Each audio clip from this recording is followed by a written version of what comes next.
best self without even trying.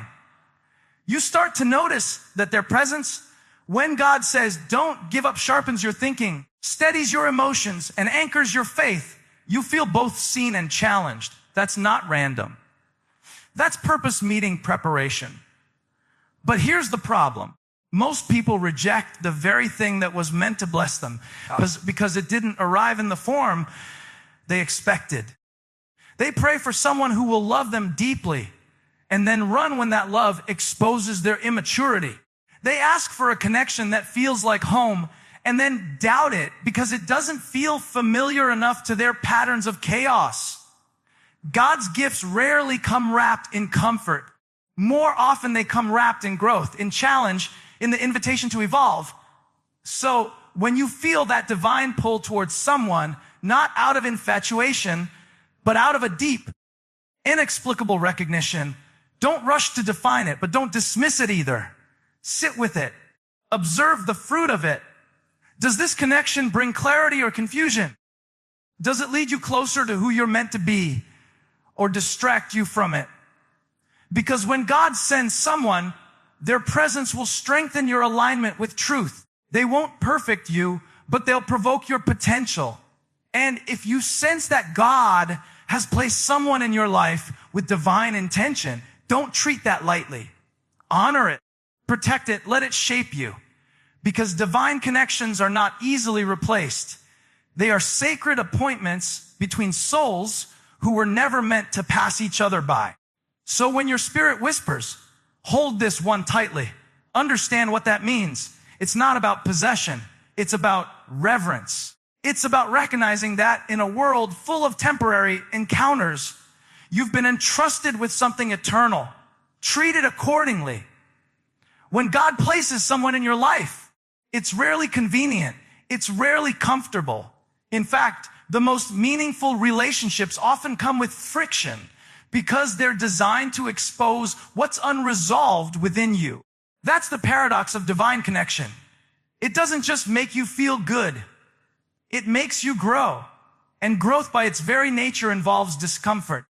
It's like a mirror that reflects not only the beauty of who you are, but also the shadows you've avoided facing. That's why so many people walk away from relationships that were meant to shape them. They mistake the process of refinement for dysfunction. When you encounter someone who challenges your assumptions, who doesn't allow you to hide behind your ego or your fears, something within you resists. The human mind wants safety. It wants predictability. But love, especially love orchestrated by God, isn't built on safety. It's built on transformation. God will often send someone into your life who forces you to confront the parts of yourself you've neglected. Maybe it's your impatience, your fear of vulnerability, your tendency to control, or your avoidance of truth. This person becomes the mirror through which your character is revealed, not to shame you, but to call you higher. Psychologically speaking, this dynamic is deeply rooted in how we grow as individuals. Carl Jung once said that relationships are the power of faith and patience psychological laboratories. They reveal what the conscious mind denies. When you love someone deeply, your unconscious material rises to the surface.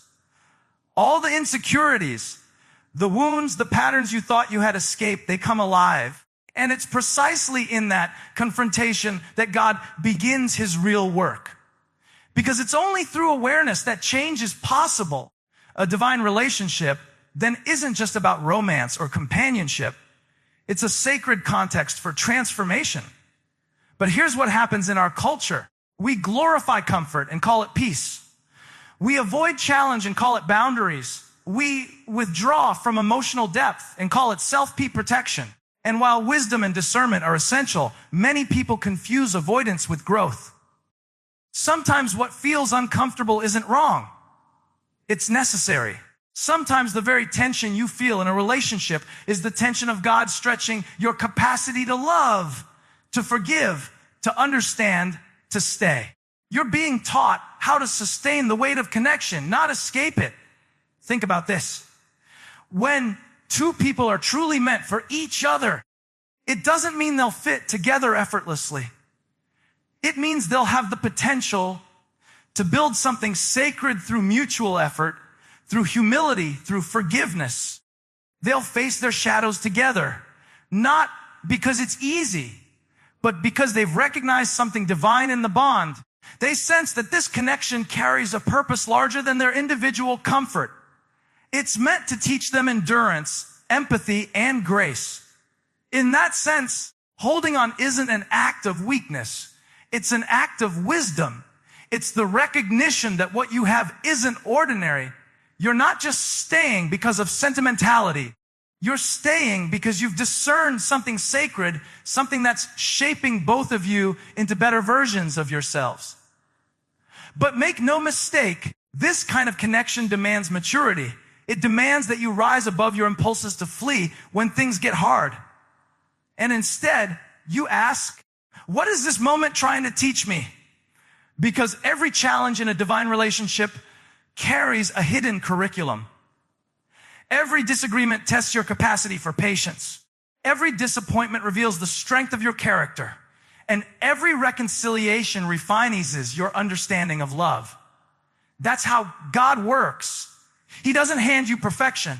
He hands you opportunity. The opportunity to grow into the person who can sustain the very thing you prayed for. So when you find yourself in a relationship that's stretching you, one that brings your weaknesses to light, but also calls out your strength, don't be so quick to label it as wrong. It might be the very space where God is preparing you for what's next. Truth is, some people are sent to wake you up. They don't just fit into your life. They call you into your destiny. And when you recognize that, you stop running from growth disguised as conflict. You start to see that love isn't about escaping difficulty. It's about transcending it together. Because the person God asks you to hold on to isn't just there to love you. They're there to shape you. And in learning to stay, to forgive, to evolve, you'll discover that divine love isn't something you fall into. It's something you become. Sometimes when God tells you to hold on to a person, He isn't asking you to cling blindly. He's asking you to see differently. Because when we think of relationships, especially those that carry emotional or spiritual weight, we, understanding God's timing, often think in terms of immediate fulfillment. We want consistency. We want affection. We want reciprocity. But God doesn't always work within the timeline of your emotions. Often He works through separation, silence, and uncertainty, not as punishment, but as preparation. When two people are meant to walk together, their connection isn't merely emotional or circumstantial, it's spiritual. And the spiritual process has layers. It requires patience, humility, and faith. Because it's not about possession. It's about purpose. That's what makes divine connections so different from ordinary ones. You're not just being drawn to someone because of chemistry. You're being called into alignment with someone because your growth and destiny are somehow intertwined. Now, that kind of bond often goes through seasons of breaking before it reaches completion. It's easy to assume that separation means failure.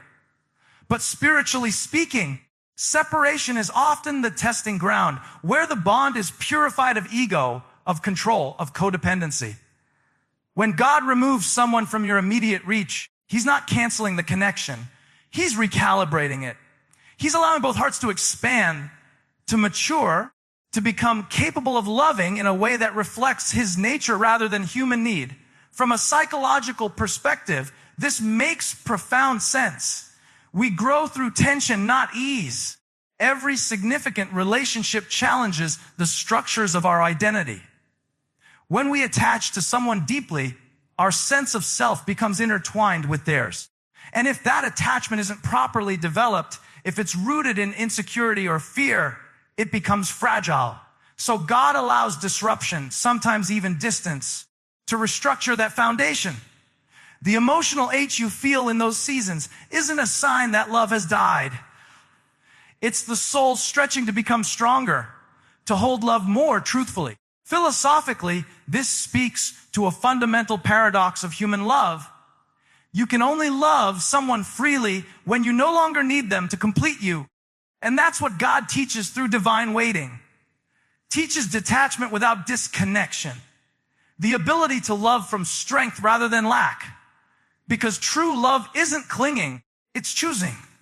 It's seeing someone clearly, flaws and all, and still saying, I'm willing to walk this journey with you.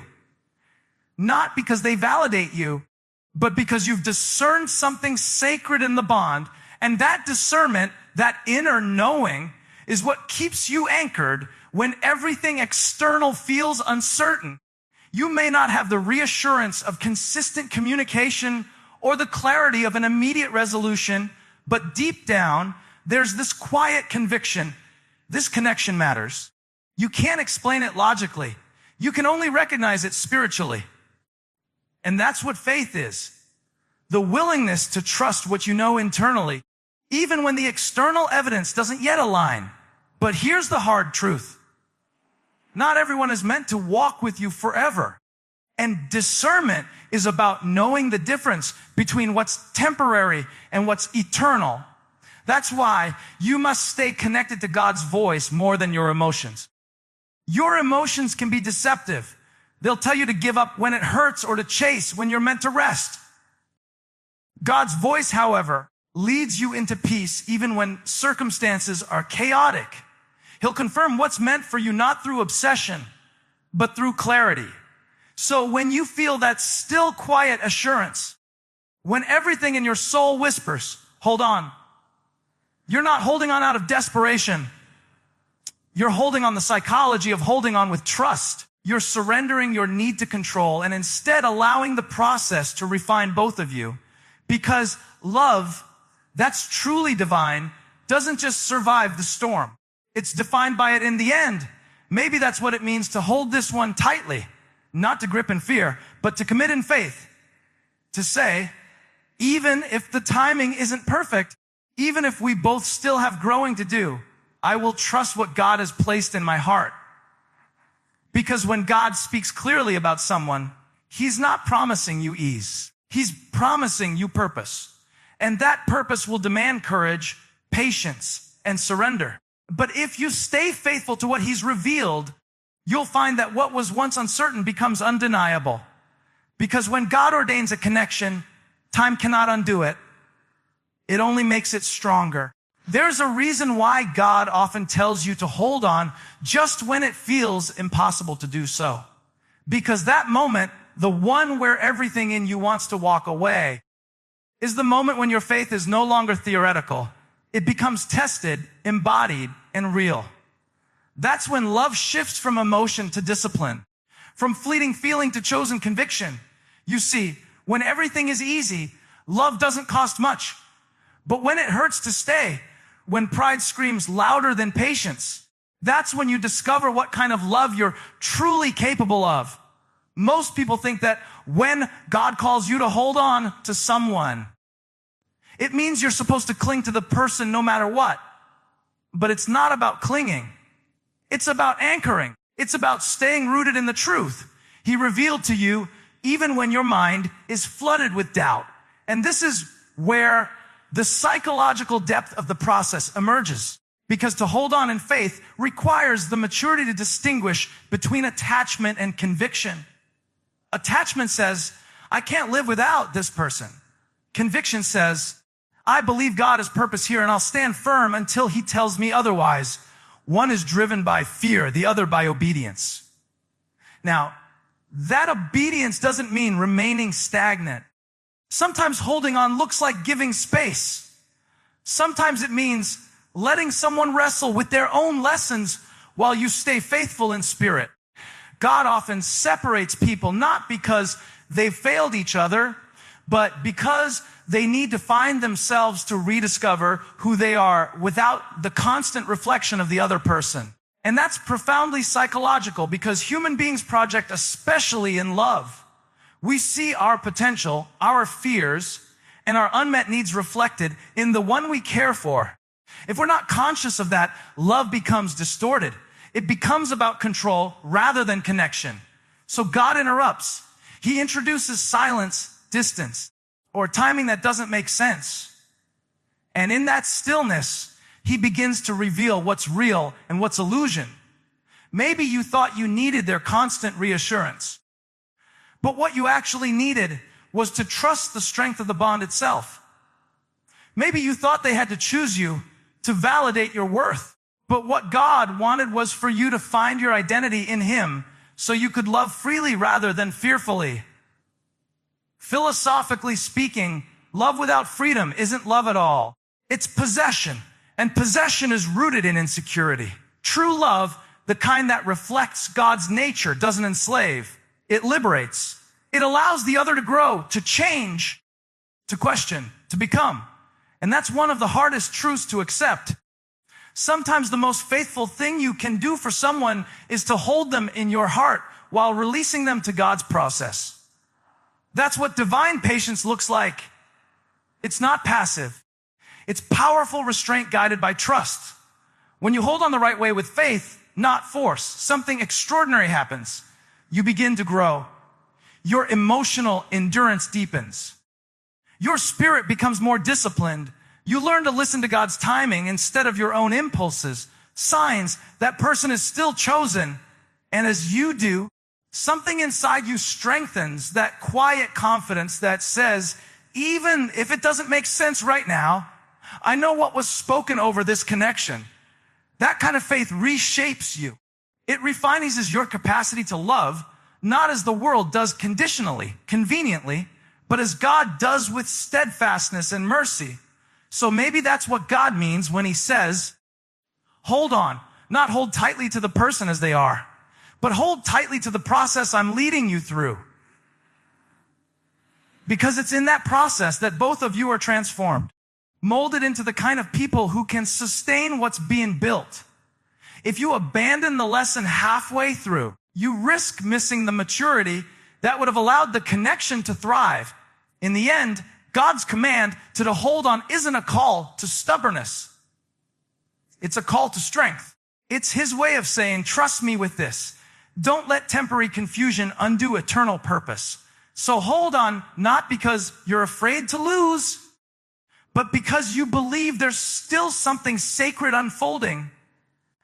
And when you can hold that tension with faith and humility, you'll find that God always brings what's meant for you full circle, not when you're desperate, but when you're ready. There comes a point in every meaningful connection where the question isn't whether the love is real.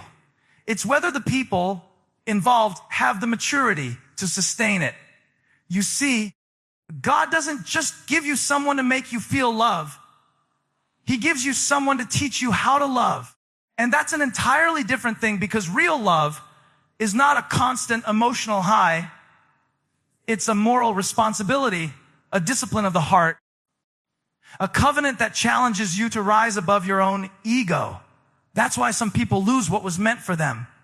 Not because the bond wasn't divine, but because they refused to evolve into the kind of person who could hold it. God's gifts aren't meant to gratify your comfort. They're meant to grow your character. So when he tells you to hold on to someone, it's rarely about clinging to what's easy.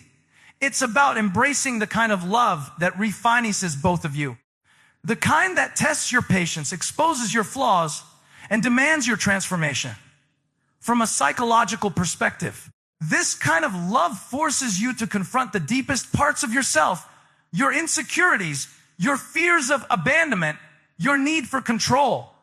It's not romantic in the shallow sense. It's deeply purifying, because when you truly care for someone, you start seeing how much of your behavior is rooted in self-preservation rather than genuine care. You might notice how your expectations become projections, how your need to be right overshadows your willingness to understand. God often allows friction, not to destroy a bond, but to strip it of illusion. What's left, if you endure it, is something raw and real, something anchored in truth rather than fantasy. And that truth is humbling. It teaches you that love is not about ownership. It's about stewardship. You don't possess the person God gave you. You protect them. You nurture the bond. You respect the individuality within it. There's a sacred kind of balance between togetherness and freedom. And when both people learn to honor that balance, something miraculous begins to unfold.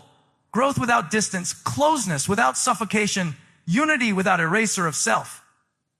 Philosophically, this reflects one of life's deepest paradoxes, that love to remain whole must make space for freedom.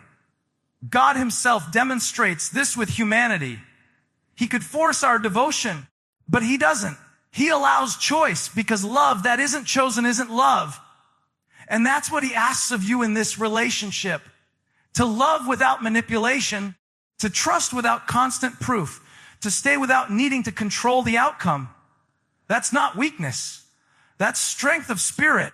It's a sign that your love has matured beyond dependency and entered the realm of divine purpose. So if you're wondering why God told you to hold on, it might be because he's shaping you into the kind of person who can carry the weight of a holy connection. He's training your heart to endure what your feelings alone cannot, because emotions fluctuate. They're there like the weather. But conviction, the kind born of prayer and inner knowing, remains. That's what sustains relationships that are meant to last. Not perfect compatibility, but shared faith in the purpose behind the connection. When you begin to see the relationship through that lens, the little conflicts stop feeling catastrophic. You start realizing that what feels like an ending might actually be preparation for an overcoming fear and doubt, stronger beginning. The temporary silence, the misunderstanding, the distance, it's all part of a refining process. God is polishing the gold of your bond, not because it's broken, but because he wants it to shine with greater clarity. So you hold on not with fear, but with faith. You stop asking, why is this so hard? And start asking, what is God teaching me here? That shift in mindset turns pain into wisdom, uncertainty into patience, and waiting into worship. Because sometimes the greatest act of love isn't running toward what you want, but standing still in obedience to what you know God spoke. It's trusting that what he called your gift will return in his perfect timing. Not when you both feel ready, but when you've both become ready. And maybe that's the real message. Love isn't just about finding the right person. It's about becoming the right person while holding on to what God declared is yours. When you do that, when you trust the process more than your perception, you don't just keep the gift. You become worthy of it. There's a profound truth about holding on to something God gave you. It's not merely about faith. It's about transformation. Because the truth is, when God asks you to hold something tightly, he's not asking you to cling in desperation. He's calling you to commit, to evolve into the kind of person who can carry the weight of the blessing you've prayed for. Many people want the gift, but not the growth that sustains it. They want the love story, but not the internal restructuring it requires. Yet that's precisely what divine gifts demand. Not a shallow attachment, but a deep refinement of character. When God entrusts you with a person, an opportunity, or a purpose, he's not testing how much you can get from it. He's testing how much you're willing to become for it. There's a psychological dimension to this. Human beings often believe they can maintain sacred things without self-renewal, that they can keep divine relationships while staying exactly the same. But that's a contradiction. You cannot hold something holy with unhealed hands. You can't sustain divine love with a divided heart. God's blessings always require growth because they expose the parts of you that aren't yet ready to carry them. This is why relationships that are truly meant for you don't just feel good. They provoke you. They awaken parts of you didn't know existed, both the noble and the broken. You'll find yourself confronted by your pride, your impatience, your defensiveness. The very act of loving deeply reveals how far you still have to go in becoming whole. And that's not a sign something's wrong. That's a sign something sacred is happening. You're being reshaped through love. You're being trained to love in alignment with truth, not convenience. From a philosophical standpoint, this transformation mirrors what many great thinkers have taught, that growth and suffering are inseparable. You can't evolve while staying comfortable. You can't love without the risk of loss. And you can't build something eternal without enduring what is temporary. Love in its divine form isn't there to make life easy. It's there to make your soul strong enough to bear the responsibility of connection. Because love is responsibility, not a fleeting feeling, but a conscious choice to care for something beyond yourself. So when God says, hold this one tightly, He's not telling you to grasp it out of fear that you'll lose it. He's final encouragement and closing words, inviting you to honor it, to protect what's sacred from the chaos of distraction and ego. That might mean learning restraint when your emotions push you toward reaction. It might mean forgiving when your pride screams for justification. It might mean showing up when you don't feel appreciated. In every one of those moments, God is shaping your heart to mirror His own, patient, faithful, and enduring. Because the truth is, God doesn't just want you to receive love. He wants you to embody it. He wants the relationship you hold to reflect His nature. Not perfect, but purposeful. Not easy, but anchored in grace. You're not just holding on to a person. You're holding on to a principle. The principle that love, when sanctified by divine intention, is worth the struggle it demands. And maybe that's where most people falter. They interpret divine timing as divine absence. They think that silence means abandonment, when in reality it's preparation. God doesn't rush maturity. He waits for it. He waits for your heart to align with His, for your character to match your calling, for your faith to outweigh your fear. So when you find yourself tempted to let go too soon, when the uncertainty feels unbearable, remember that holding tightly isn't about control. It's about trust. It's about saying, I will not quit just because it's hard. I will stay because I know this was spoken by God. That kind of faith doesn't come cheap. It's forged in